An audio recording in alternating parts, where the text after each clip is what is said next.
할렐루야. 오늘 금요 심야기도에 함께 하신 우리 성도님들을 주님의 이름으로 축복을 드립니다. 우리가 앞에 있는 여러 가지의 일들이 우리로 하여금 기뻐하게도 하고 때로는 그 상황들이 내게 좌절과 절망이 되기도 할 때가 있습니다.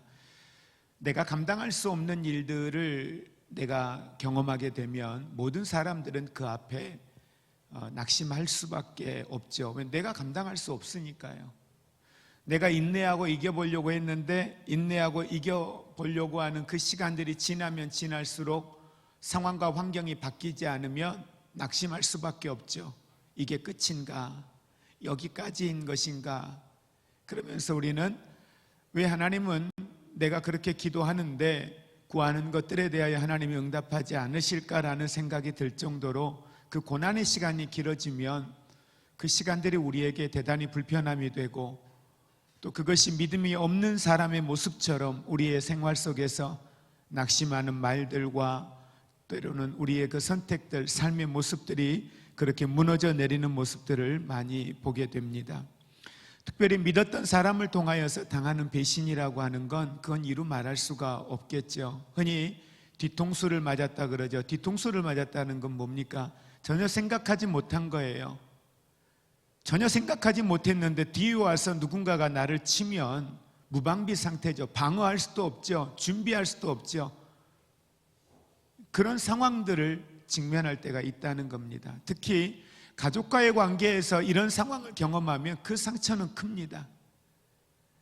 나와 상관이 없는 사람들, 주변에 있는 다른 사람들에게 당하는 상처는 그냥 내가 손해봤다. 시간이 지나면 잊혀질 수 있습니다. 근데 가족에게 받은 상처, 가족에게 당한 배신감은 그건 이루 말할 수가 없는 것 같습니다. 그건 당해본 사람은 그건 어떻게 누구에게도 어떻게 표현할 수가 없는 거예요. 오늘 성경 말씀에 보면 우리가 잘 아는 요셉이라고 하는 사람이 기록되어져 있습니다. 오늘 요셉에 대하여 이야기하면서 여러 조상이 요셉을 시기하여 그래서 여러 조상이라는 건 뭐예요? 결국은 요셉의 형제들을 이야기합니다. 요셉의 형제들, 그러니까 지금 이 당시에 신약 시대를 살고 있는 사람들의 입장에서 보면 그대로 여러 조상들이 되는 거죠. 여러 조상들이 요셉을 시기하여 아버지가 유난히 요셉을 사랑했습니다. 요셉에게 유난히 더 좋은 옷을 입혔습니다. 요셉이 하는 말들에 대하여서는 형들을 무시하고 오히려 부모를 무시하는 그런 말들에 대하여서도 부모님들은 야단치지 아니하고 그의 말에 귀를 기울여 줬습니다. 그러니 형들의 입장에서 보았을 때는 불편하죠. 괘씸하죠.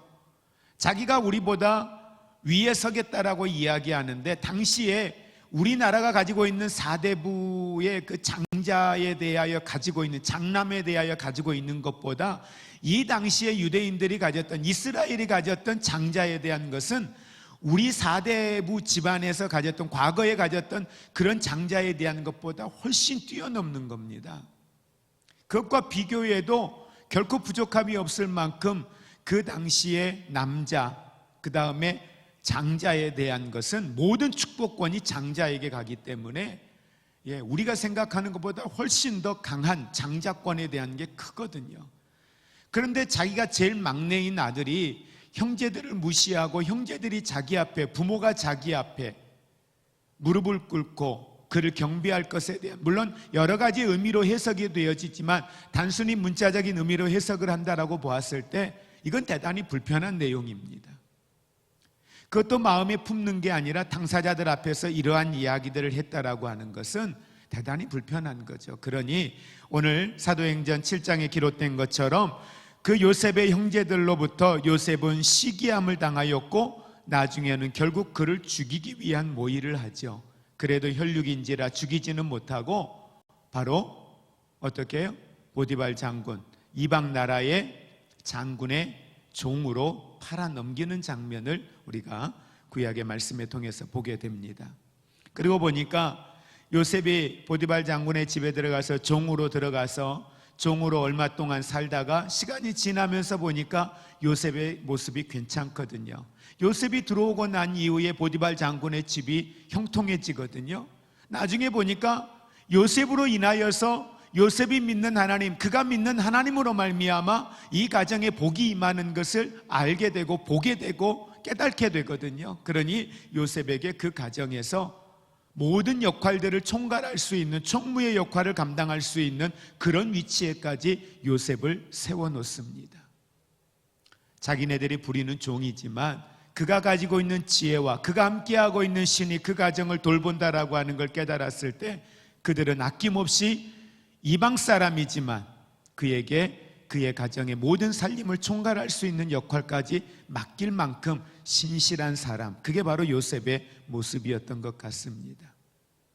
요셉은 그래서 가는 곳마다 형통했습니다. 자신의 집에서뿐만 아니라 이방 나라에 가서 종으로 팔려갔던 보디발 장군의 집에서도 그러하였고, 나중에 보디발 장군의 아내의 모함에 의해서 감옥에 갇혔을 때도 그러하였고, 이후에 감옥에서 나와서 애굽의 총리가 되어지는 이 과정까지도 보면 그의 인생은 형통한 인생이었습니다.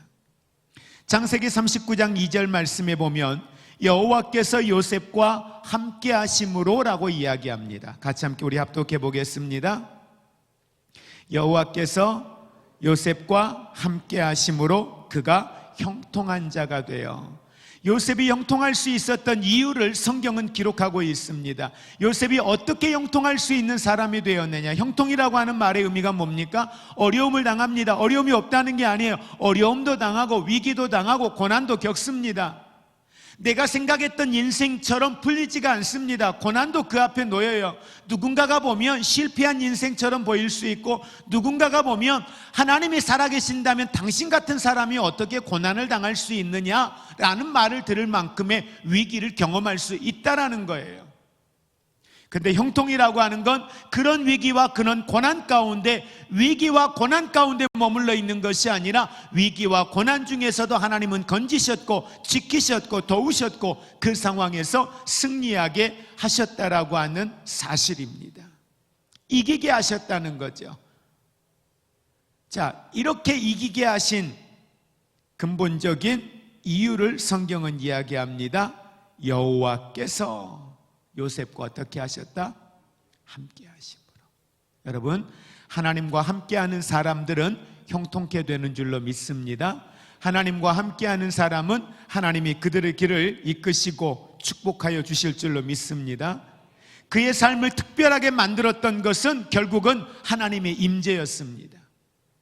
여러분, 저와 여러분의 인생이 왜 특별한 인생이고, 저와 여러분의 인생이 왜 우리는 승리할 수밖에 없고 잘 될 수밖에 없는 인생이냐? 바로 그것은 예수 그리스도 안에서 내가 새로운 피조물이 되었다라고 하는 건 뭐예요? 내 안에 예수 그리스도가 계시고 바로 그분의 임재가 내 안에 있기 때문인 거예요. 내가 어떤 능력이 갑자기 생긴 게 아니라 내 안에 누가 계신다? 하나님의 임재, 성령의 임재가 있기 때문이라고 하는 사실입니다. 요셉의 삶이 특별할 수 있었던 것, 바로 그것은 하나님의 임재 때문이었습니다. 오늘 저와 여러분 안에 계신 그리스도, 곧 하나님의 임재가 바로 우리에게 있어서는 우리가 형통할 수 있고 우리가 잘 될 수밖에 없는, 우리가 승리하는 삶의 보장이라는 사실을 믿으시기를 바랍니다. 요한일서 4장 4절에 있는 말씀을 통해서 보면 저와 여러분이 이기되 항상 이기는 이유를 설명하고 있습니다. 바로 그것은 우리 안에 더 크신 분, 우리 안에 나보다 더 크신 분, 우리 안에 내 앞에 있는 문제보다, 내 앞에 있는 사람보다, 내 앞에 있는 환경보다 더 크신 분이 예수 그리스도가 계시기 때문이라는 사실을 믿으시기를 바랍니다. 예수님보다 더 크신 분이 있나요? 예수님보다 더 강한 자가 있나요? 없잖아요. 근데 그분이 내 안에 계시지 않아요. 그러니 우리는 이기는 삶을 사는 건 당연한 거죠. 오히려 실패하는 게 이상한 거죠. 함께 고백해 볼까요? 내가 이기는 삶을 사는 건 당연한 일이다. 근데 여러분, 이 이기는 삶이라고 하는 건 내 기준이 아닙니다. 이기는 삶의 기준은 뭐예요? 말씀이에요. 이기는 삶의 기준은 철저하게 예수 그리스도예요. 하나님의 방법이라는 거예요. 오늘 새벽에도 말씀 전하면서 그랬지만 그리스도인의 구별된 삶에 대한 걸 성경은 쭉 이야기를 합니다. 우리가 생각했을 때는 원수 갚는 게 이기는 것처럼 보여야, 그러나 성경은 원수를 뭐 하라고 해요? 사랑하는 거예요. 용서하는 거예요. 그게 이기는 거예요. 그게 승리하는 거예요. 나에게 상처를 준 사람이지만 내가 그를 용서할 수 있다면 그것이 뭐예요? 이기는 삶을 사는 거예요. 내가 그를 사랑할 수 있다면 내가 그거 가운데 이기는 삶을 사는 거예요. 내 오른뺨을 때렸는데 내가 상대방의 오른뺨과 왼뺨을 때리는 게 이기는 게 아니라, 상대방이 내 오른뺨을 때렸는데 내가 왼뺨을 대어줄 수 있다면 그게 이기는 거라는 거예요. 이기는 기준은 철저하게 내가 아니에요. 세상의 방법이 아니에요. 하나님의 방법, 하나님의 입장에서 말씀의 법 앞에 서 있으면 그것이 이기는 것임을 믿으시기를 바랍니다. 우리는 기도할 때 이기는 자 되게 해달라, 승리하게 해달라 우리는 기도합니다. 그런데 동상이몽처럼 하나님의 생각과 내 생각이 너무 다른 거예요. 내가 생각하는 이기는 기준, 내가 생각하는 잘 되는 기준과 하나님이 생각하셨을 때 이기고 잘 되는 기준이 너무 다른 거예요. 그러니까 성령 안에서 행하는 것이 불편한 거예요. 이건 아닌데 하나님, 내 생각하고 너무 다르니까요. 그래서 우리의 기도는, 기도의 완성은 내가 구하는 것 위에 말씀을 붙들고 그 자리에 서서 하나님의 시선으로 그걸 바라볼 때에 온전히 그 안에서 역사하시는 성령님의 이끄심을 따라 우리는 순종하고 나아갈 수 있다는 사실을 믿으시기 바랍니다. 왜냐하면 그분이 내게 감동 주거든요. 어떻게 하라고 내게 감동을 주거든요. 근데 그 이기는 기준이, 말씀의 법을 따라 사는 기준이 온전히 서 있지 않으면 그분의 감동은 내 안에 그냥 스쳐가는 바람처럼 잊혀지는 게 되는 거예요. 그리고 우리는 응답이 없다라고 계속 기도하는 거죠. 요셉은 부당하게 보디발의 아내로부터 참소를 당했습니다. 감옥에 들어갔습니다. 그런데 창세기 39장 21절에 성경은 이렇게 이야기합니다. 같이 우리 합독하겠습니다. 여호와께서 요셉과 함께 하시고 그에게 인자를 더하사 간수장에게 은혜를 받게 하셨다. 여러분, 보디발 장군의 집에서도 그러하였고 보디발 장군의 아내의 유혹 앞에 그가 하나님의 말씀으로 이기는 자가 되었을 때 참소를 당하잖아요. 그리고 감옥에 들어가잖아요. 그런데 그 감옥 속에 있는 요셉을 보고 하나님의 말씀은 그렇게 기록합니다. 요셉과 함께 하시고 그에게 인자를 더하사 간수장에게 어떻게 하셨다? 은혜를 베푸셨다. 간수장은 하나님을 모릅니다. 그런데 보세요. 하나님이 일하시는 건, 하나님이 함께하는 사람은 어디까지도 하나님이 일하셔요. 그 삶의 주변에 있는 사람들, 주변에 있는 환경, 여기까지도 하나님이 일하심을 믿으시기를 바랍니다. 언제 하나님이 역사하셨는지 간수장의 마음까지도 요셉을 향하게 하셨어요. 간수장의 마음과 간수장의 시선이 요셉을 향하게 하셨다는 사실입니다. 하나님은 오늘도 저와 여러분의 주변 환경에 간섭하시고 최상의 환경으로 우리의 삶을 이끌고 계심을 믿으시기를 바랍니다. 다만 우리가 믿음으로 행하면, 말씀의 법 앞에 행하면 하나님은 합력하여 선을 이루시며 하나님의 뜻을 이루어 가실 줄로 믿습니다. 그래서 언제든지 우리가 믿음 앞에 서 있으면 보입니다. 믿음 앞에 서 있으면 하나님이 성령을 통하여서 주변의 환경까지도 다스리시고 일하고 계시는 그 만남을 내가 경험하게 될 것이고 그 자리에 내가 축복의 주인공으로 서게 될 것입니다. 그러나 내가 믿음과 말씀 앞에 서 있지 못하면 주님이 준비하고 예비하셔도 내 눈에 보이지 않는 거예요. 주님이 준비하고 예비하셔서 그 사람들을 통하여 내 마음에 놓고 하고 내게 찾아와도 내가 깨어있지 못하니까 그 만남의 축복이 내게 들어와도 내가 거절하고 내가 밀어내는 거예요. 왜? 나는 계속 억울한 거예요. 나는 계속 화가 나 있는 거예요. 나는 계속 분을 참지 못하는 거예요. 그러니 보디발 장군의 아내의 유혹을 내가 뿌리치고, 여러분, 그가 믿음을 지켰는데도 불구하고 보디발 장군에 의해서 감옥에 갇혔을 때 얼마나 억울합니까? 얼마나 화가 납니까? 부모에게 버림받고 형제들에게 버림받고 몸바쳐 충성을 다했는데 자신의 주인에게 버림받고 그랬을 때 무슨 생각이 들겠어요? 하나님에 대한 원망이 들지 않겠습니까? 내가 주님 때문에 주의 말씀대로 내가 세상에서 잘 되고자 했다라고 한다면 그 아내의 유혹을 받아들이면 나는 될 일이에요. 근데 그걸 하나님의 말씀대로 살기 위해서 거절했는데 이와 같은 상황에 놓였을 때 얼마나 억울하겠습니까? 좌절하고 절망하고 낙심하고 있었다면 여러분, 이 간수장의 마음에 들어오겠냐는 거예요. 아니, 하나님이 그 마음에 감동을 주고 준비시켜 놨어도 요셉이 마음의 문을 닫고 있다면 간수장이 그에게 어떤 제안을 해와도 그는 거절했을 거 아닙니까? 성령이 일하실 수 없죠. 하나님이 일하실 수 없죠. 그래서 성경은 우리에게 항상 깨어 있으라고, 어떤 상황 앞에서도 여호와를 바라보라고, 어떤 상황 앞에서도 믿음 위에 서 있으라고 하는 것은 하나님이 믿음의 사람들에게만 보이고 믿음의 사람들에게만 경험할 수 있는, 하나님이 우리의 삶의 주변의 환경까지도 정리하시고 일하고 계시는데 그 만남, 그 상황, 그 환경들을 누가 받아 누릴 수 있느냐는 거예요.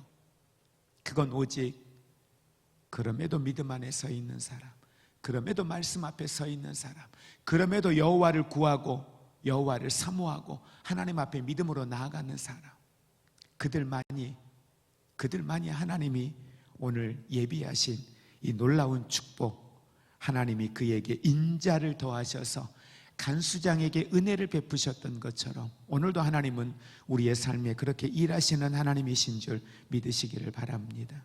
성경은 우리가 어려움을 겪지 않을 것이라고 말씀하신 적이 없습니다. 어려운 가운데서도 주님은 우리와 함께 하십니다. 우리 안에 일하십니다. 주님은 우리에게 이 어려운 상황들로 하여금 능히 승리하게 할 것을 보증하고 계십니다. 누가요? 예수님이 창조주이신 그분이, 심판자이신 그분이 악한 영의 세력들을 능히 이기고 부활하신 그분이 우리에게 승리의 보증이 되어 주십니다. 그분보다 더 큰 보증이 뭐가 있습니까? 그리고 그분이 내 안에서 그렇게 일하고 계시는데, 우리 안에 계시는 그리스도가 바로 우리가 승리하고 형통한 삶을 살 것이라고 확증하고 보증하십니다. 우리 고린도후서 2장 14절 같이 함께 합독하겠습니다. 고린도후서 2장 14절 같이 읽습니다. 항상 우리를 그리스도 안에서 이기게 하시고 우리로 말미암아 각처에서 그리스도를 아는 냄새를 나타내시는 하나님께 감사하노라. 아멘. 여러분, 오늘 말씀은 우리에게 항상 우리를 그리스도 안에서 어떻게 하셔요? 이기게 하십니다. 아멘.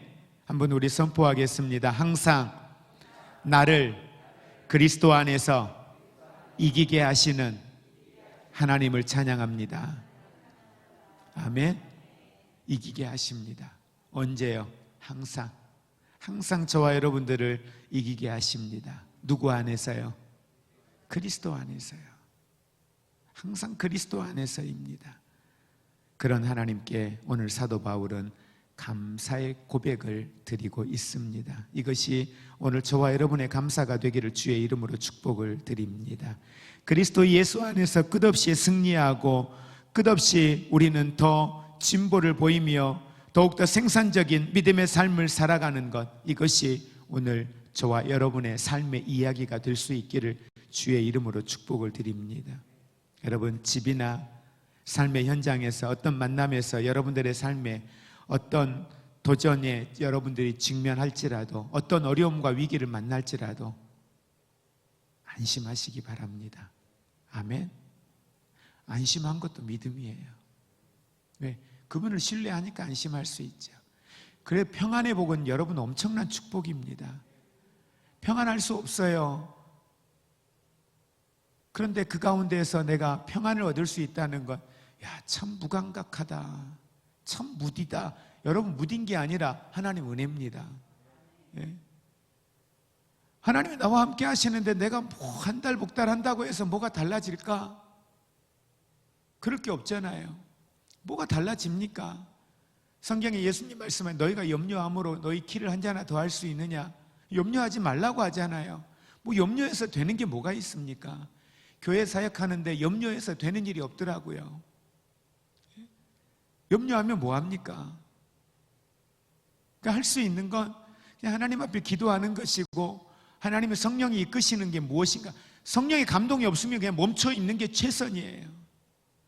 어떻게 하지 어떻게 하지 안달복달한다고 해서 해결되지 않더라고요. 오늘 어떤 목사님 긴급하게 연락이 와서 이제 만났는데 한참 이야기를 하다가 목사님이 그러셔요. 나는 정말 기획력도 없고 행정도 약하고 난 너무 그걸 못한다고.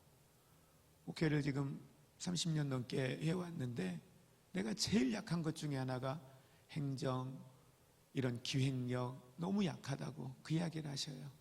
어쩜 그게 그렇게 안 되는지 모르겠다고. 그래서 제가 목사님께 그런 말씀을 드렸어요. 목사님이 행정력이 있었고 목사님 기획력이 있었으면 목사님 이렇게 목회 못 하셔요. 목사님이 바보 목회를 하실 수 있었던 건 기획력이 있고 행정력이 있으면 기획하고 계획 안 짜고 뭐하고 하다 보면, 계산하고 뭐하고 하다 보면 정말 하나님만 바라보는 바보 목회 못해요. 그게 은혜예요. 그게 은사예요. 진짜 그런 것 같아. 나는 정말 기획도 못하고 행정력도 빵점이고 못한다는 거예요.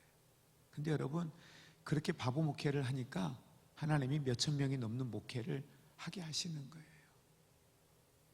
그 교회는 교육자가 한 분도 없으세요. 목사님 한 분만 교육자예요. 그리고 다 평신도 사역자예요. 부교육자들도 쓰고 다 해보셨죠? 근데 그게 아니라는 생각이 들어서 없어요. 더 재미있는 건 그 교회는 장로님도 한 분도 안 계세요. 그 교회는 권사님도 한 분도 안 계세요.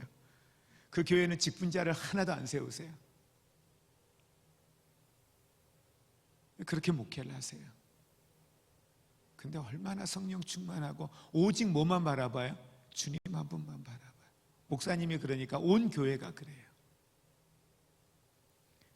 목사님, 저는 그게 오히려 부럽다고. 그냥 하나님이 그걸 보셨을 때 얼마나 하나님이 좋아하시겠냐는 거예요. 그러니 이기는 삶을 살 수밖에 없고 성령의 감동을 따라 살고 성령이 나와 함께 하시고 성령이 나를 이끄시는 대로 순종하고 나아가니까 그 자리가 승리하는 인생이 될 수밖에 없고 하나님이 책임져 주시는 인생이 될 수밖에 없다는 겁니다. 오늘 저와 여러분 안에 계신 그리스도께서 우리를 이기게 하실 뿐만 아니라 오늘 저와 여러분들의 삶 속에 하나님이 품게 하셨던 거룩한 소원들, 하나님이 기뻐하시는 일을 위하여 우리 마음에 품게 하셨던 하나님의 거룩한 일들, 그것들을 하나님은 능히 이루실 줄 믿으시기를 바랍니다. 말씀을 정리합니다. 어떤 것들이 여러분의 인생에 닥치던 나는 항상 이기는 자 됨을 선포하시기를 바랍니다. 위기가 왔습니까? 선포하십시오. 나는 반드시 이긴다. 선포하십시오. 나는 반드시 이 상황을 극복해낸다. 나는 이 상황으로부터 자유케 될 수 있다. 왜요? 예수 그리스도가 여러분 안에 계시니까요. 생명이 되신 예수 그리스도가 우리 안에 있으니까 우리는 승리할 수밖에 없습니다. 하나님의 호의가 우리의 인생 삶 속에 방패처럼 때로는 불말과 불병거로 저와 여러분의 삶을 호위하며 우리를 지키고 계십니다. 영의 사람들에게는 보이지만 믿음의 사람들에게는 하나님의 내 인생을 호위하고 계시는 천군 천사가 보이지만, 그러나 믿음의 사람이 아니면 그것이 보이지 않죠. 그러니 낙심하고 좌절할 수밖에 없지요. 완전한 형통의 삶을 위하여 하나님의 은혜가 우리의 삶의 주변에 지금도 수없는 천군 천사를 동원하여 성령은 일하고 계심을 믿으시고, 나는 오직 예수 그리스도를 믿음으로 오늘을 살아감으로 하나님의 신성한 그 능력이 나에게 생명과 경건을 위하여 필요한 모든 것들을 주시는 줄 믿으시고, 그 믿음 안에서 능력 안에 오늘을 담대하게 살아가는 하나님의 사람들이 되시기를 주의 이름으로 축복을 드립니다. 나는 나의 승리와 형통과 그리스도 안에서 축복받는 생명의 인생임을 선포하시고 감사하고 찬양하며 오늘을 주 안에서 세상의 누구보다 나는 행복한 자로다. 그 그리스도가 나와 함께 하니까 함께 우리 고백할까요? 나는 행복한 자로다. 네, 어떤 상황에 있든지 그것보다 그리스도가 내 안에 있으니 나는 행복한 자요, 나는 이기는 자임을 여러분 믿으시고 믿음 안에서 승리하시기를 주의 이름으로 축복을 드립니다.